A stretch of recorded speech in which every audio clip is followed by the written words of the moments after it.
Dr. Murray, you have written so many books on natural foods and healing foods. It really is the answer. Absolutely. But a lot of people are resistant. Why? I think there's a few things happen. Now, in my world, I speak to people on a daily basis, and they're not resistant. They're enthusiastic, and they want information. They want to take steps to be healthier and happier. So we just got to spread that infectious enthusiasm to being healthy. But don't you think that people and physicians look to drugs first? Absolutely, and that's a path to ill health, and that's what I want to change.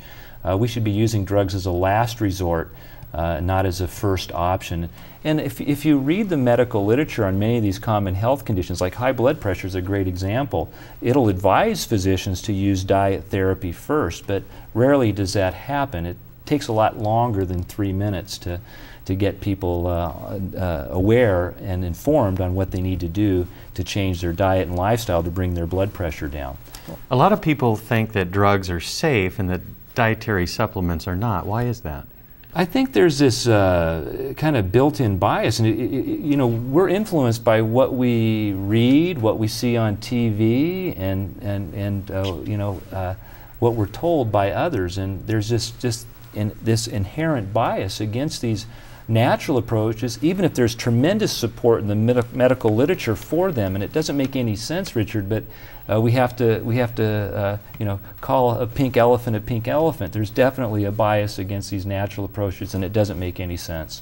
Well, are there times when modern drugs are useful? Absolutely, and as I've said before, I don't want to throw the baby out with the wash, but the reality is that there are many instances where people would be better served by utilizing these safer natural products that more effectively, in many cases, address their underlying core issues instead of simply using what I call biochemical band-aids to cover up the symptoms.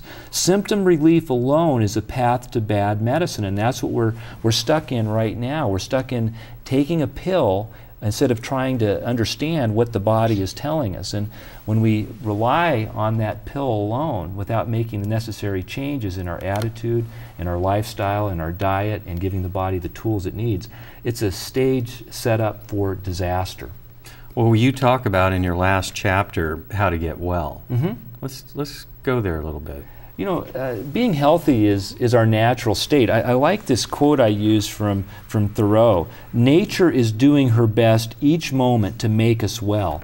She exists for no other end. Do not resist. With the least inclination to be well, we should not be sick.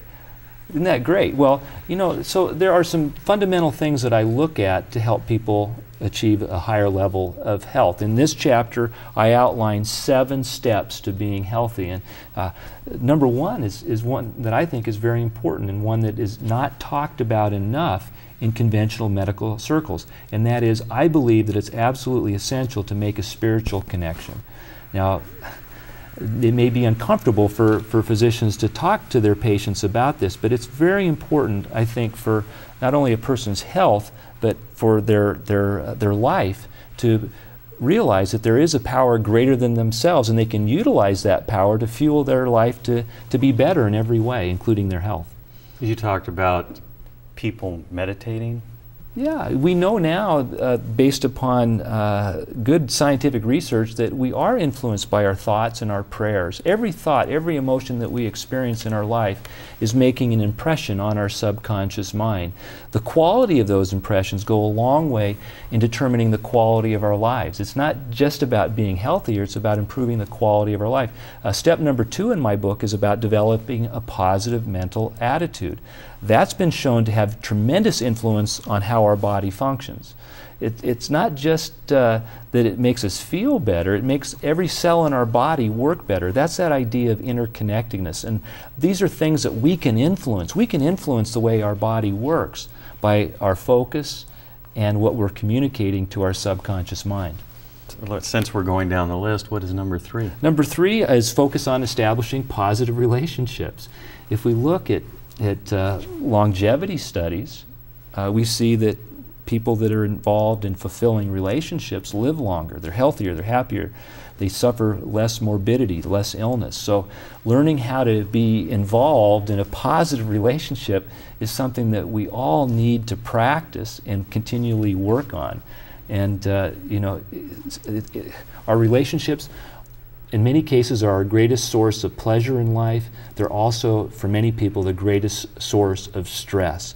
And stress kills people. Stress is harmful to our body, and they have to realize what are the stressors in their lives. And one of the biggest stressors for people is their interpersonal relationships. So those have to be healed. They have to become healthy. They have to become positive. And I give steps in the book that hopefully will help people on that path. What does, just since you touched on it, what does stress do to the body? You say it's... Yeah, when we're under stress, it causes the release of hormones that cause the fight or flight response. And these hormones are all designed to move us away from danger. Now, that's an important physiological event. If a tiger's chasing you, you got to move. But in our daily lives, that stress response really lowers our immune function, makes us more susceptible to infections. It increases our risk for catastrophic illness, heart disease, cancer, strokes, diabetes. Stress leads to fatigue. It leads to kind of a mental numbness. Cortisol, this hormone that's secreted by the stress response, is a neuroager. It makes our brain age, it makes our body age, breaks down our muscles. It results in poor functioning of our body, because we're trying to divert energy away from health and restoration to avoiding extreme danger. So stress management is a very important aspect of achieving good health, and I touch on that in step 3, but we also talk about it in step 4, which is focusing more on developing a healthy lifestyle. Okay, let's talk about that. Well, most Americans don't get enough exercise. They don't get enough good, high-quality sleep. We're talking about stress. They look for stress relief in the form of these anti-anxiety pills, these Valium-like drugs, and drugs like Halcium, Lunesta, Restoril. These drugs are being prescribed almost like candy these days. The consumer, they see these advertisements on TV, people look great, they're sleeping well, and they think, oh, I want that. So they go and ask the doctor to be placed upon these pills. What they don't realize is that these pills are not suitable for long-term use. They have some rather nasty side effects. They impair mental cognition. They interfere with normal sleep processes, so people wake up feeling more tired than they did when they went to bed. And as a result, they usually take a stimulant like caffeine to get them going again, and it just creates this vicious cycle that they need to stop. And the way to do that is focus on these core issues of good health. Take a look at their attitude, their lifestyle, their diet, and proper supplementation. There are natural supplements that can help people deal with stress more effectively. I try to guide people in selecting the right one for them in the book. There's other information on my website that people can go to and get some guidance.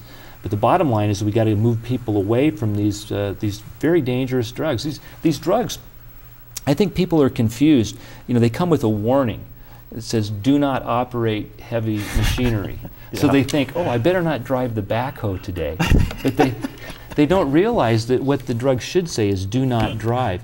It's estimated that somewhere between 350 and 2 million automobile accidents happen each year because people are under the influence of these sedative hypnotic drugs. They interfere with our reaction time. They interfere with our judgment. You got to stay away from operating heavy machinery. That includes a car.